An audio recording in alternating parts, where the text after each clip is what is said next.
fighters do when they see each other for the first time? Is there like a sizing up, like a height? What do you do? I think now at this moment, we're both at, we have basically veterans in the game.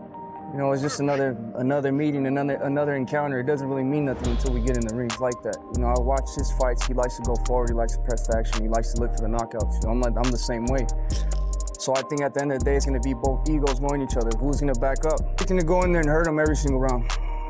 Every single round. If the opportunity presents itself and I could stop him or knock him out, I'm definitely going to be trying to do that all night. Because at the end of the day, that's what I do. I don't waste my time trying to take it to the scorecard. All pressure on you, Jai, to get the job done, as there always is. Always pressure. We live in the pressure. We thrive off it. You know what I mean? It makes us better. The pressure's always been there. I've always had to win. Even before these big cards, I've had family relying on me. So the fight's been made. Whatever it takes. David Benavidez and Jai Opetaia finally came face to face, and the atmosphere instantly became electric. The moment they locked eyes, it was clear this was not just another matchup. Fans have been hoping to see this fight for a long time, and Opetaia believes this opportunity is the reward for years of hard work and sacrifice. In his mind, everything has been building toward the showdown with Benavidez. I've done my apprenticeship. I'm here for a purpose. I belong here. This isn't by accident. I'm here on these big stages. The debate over who truly deserves to be called the Cruiserweight King can only be settled inside the ring. Benavidez is convinced that once the fight starts, all the questions will disappear. He believes respect is not given through words, but earned through performance when the pressure is at its absolute highest. We're both at, we have basically veterans in the game. It's just another meeting, another encounter. It doesn't really mean nothing until... Benavidez has openly given Opetaia credit for his courage, pointing out that when many fighters avoided the challenge, Opetaia did not hesitate for a single moment to step forward. That willingness to fight anyone has earned Benavidez's respect even before they share the ring together. He's the only one that came to the table ready to fight. Exactly. Nobody else. Everybody had excuses. Nobody wanted to fight, nobody wanted this. He's the only one that came to the table, and that's why we're here. On the other side, Opetaia is entering this matchup with complete confidence. He believes every part of his game gives him an advantage and refuses to hand Benavidez any psychological edge during the build-up.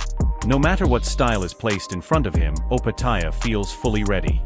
For him, pre-fight talk means very little at this point. The only thing that matters is what happens after the opening bell, when both fighters are forced to prove themselves under the bright lights. Sooner than later, but how would you see a fight between you and Benavidez going? Would it be toe-to-toe battle? I don't know. He's never fought no one like me. You know what I mean? He bashed the shit out of this guy that just stood right in front of him. You know what I mean? Let's just see what happens, bro. Let's see what happens. Let's sign the contract. Let's go. Away from the spotlight, discussions between Benavidez and Opetaia's teams continue as both camps move closer to making this big fight a reality. Even as attention shifts elsewhere, every new face-off and update has created more excitement. Many analysts believe Opetaia was underestimated before gaining wider recognition, but that view has completely changed. Instead of being seen as an underdog, he is now regarded as one of the most dangerous men in the division, making fans even more eager to see this fight finalized. Signed with Zuffa, he was ignored. What's happening now is he's being blackballed. Not only am I gonna take an L, this guy might break my jaw, he might break my face, he might knock me out. I mean, that's why I want to see Benavidez versus Jai. They're both animals, man. They're both mean. Exactly. So how can you be a fan? How can you have a boxing podcast or a boxing YouTube channel and you're like, no, I don't want to see Benavidez versus Jai. Sense. I'm gonna cheer for the WBC forcing this Michaelian guy to fight him, or they're gonna strip him rather. Boxing experts keep insisting that this is a fight the sport simply cannot delay any longer. They argue that promotional disputes or politics between the governing bodies should never prevent two willing champions from meeting in the ring, especially when fan demand keeps growing stronger. Whether title politics or business complications stand in the way, many believe nothing should stop Benavidez and Opetaia from finally making this fight happen, with confidence growing that an agreement may be closer than ever. Jai. Mario, didn't I just tell you if Benavidez wins that fight against Jai, he can get the Zuffa belt and do what Riddick Bowe did with the BC. Throw it in the trash can. Exactly. Right? Whether it's a sanctioning body belt or a belt that is connected to a promotional entity, it should never prevent... Cruiserweight conversation has changed dramatically since Benavidez defeated Ramirez. Opinions about his future have shifted, and the possibility of facing Opetaia remains a major topic throughout boxing. Earlier suggestions pointed to Benavidez heading straight toward that challenge, and many still believe that path makes the most sense. If he keeps winning at the highest level, a cruiserweight showdown becomes increasingly realistic. Analysts also note similarities in size and physical build between Opetaia and Usyk, believing Benavidez would happily accept that opportunity if it becomes available. You know what? By the way, that's not unlikely. Like, if Benavidez beats Zerdo, and he could beat Zerdo, I think that could happen. I think Benavidez would happily take the Opetaia fight. Whereas I think everyone else is kind of circling around Opetaia. I think Benavidez were like, fuck, we can do it. And Opetaia isn't as big a cruiserweight as I've seen.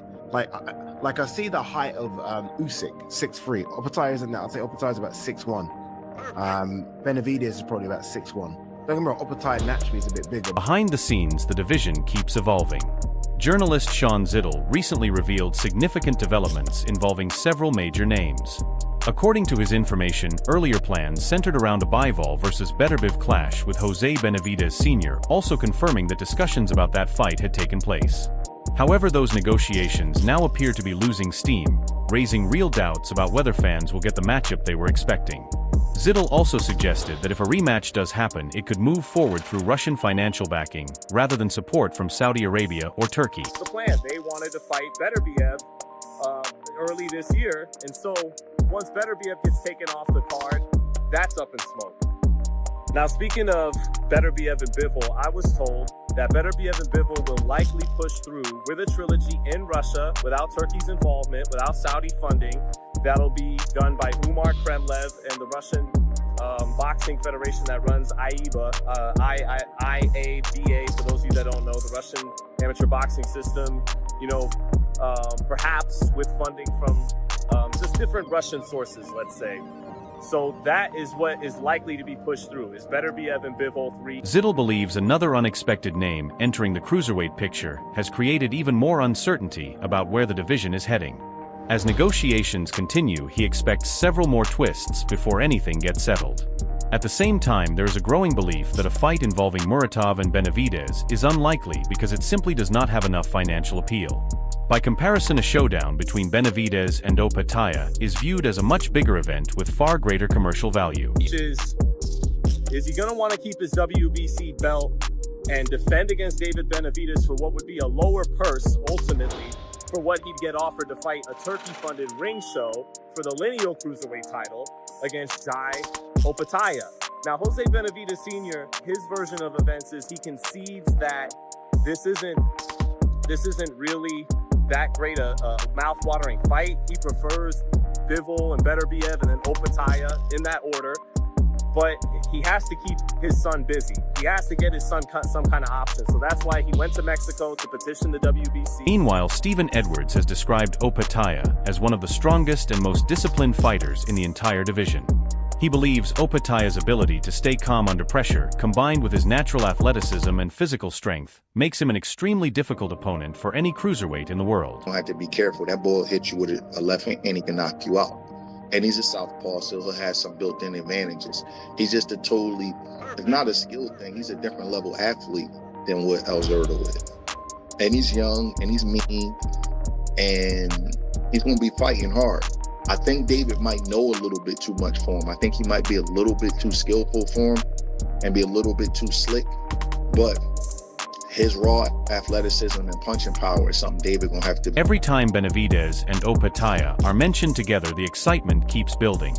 Many analysts already consider it one of the biggest dream fights available at cruiserweight. Both men have knockout power, speed, and an aggressive style that could produce an unforgettable battle. Benavidez's rise through multiple weight classes only adds another layer of interest as he keeps stacking impressive wins and building momentum with each performance. I would love for him to fight Jai Opetaia, but... Oh my God, wait, hold up. I threw that out there like nothing, right? I know, I threw that out there. Slow down, ease into that fight again, bro. This is the thing, Benavidez, long-time boogeyman, 168 pounds, went up to 175, caught a strap there. This monster is going up to 200. He's about to fight Ramirez. Now, I'm not gonna sit up here and say that Ramirez is a walkover, but we're talking about names here. Levels. Benavidez I'd love to see him fight. Experts believe Opetaia would be one of Benavidez' toughest possible opponents because of his natural size and dangerous left hand. Even so, they also feel Benavidez' recent performances prove he can compete with anyone in the division. His victory over Ramirez is viewed as another important step in his journey. If he delivers another convincing performance, calls for a fight against Opetaia will only get louder, turning it into one of boxing's most anticipated events. Eyes. Crazy ability, both of them. Blood, shaky legs. There's so many things I see happen in that fight. Jai's a monster, and his left hand is explosive. So if anybody can hurt David Benavidez, trust me, it's this guy. And he's a big guy. Now, it's going to be a good test against Ramirez. Ramirez is not like a long-time 200-pound fighter, but he's still a very crafty, skillful fighter, and he's a big guy. He won't beat Benavidez. David Benavidez will win that fight big. Trust me, I'm saying it now. He'll win that fight massive, which will make the Robert Garcia believes Benavidez still has important work ahead before fully committing to another jump in weight. In his view, continuing to face proven elite opponents is essential if Benavidez wants to reach the next stage of his career and firmly establish himself among the very best the sport has to offer. Now it is your turn. Who do you believe is the true king of the Cruiserweight division? Let us know in the comments, and do not forget to like, share, and subscribe for more of the latest boxing news and updates.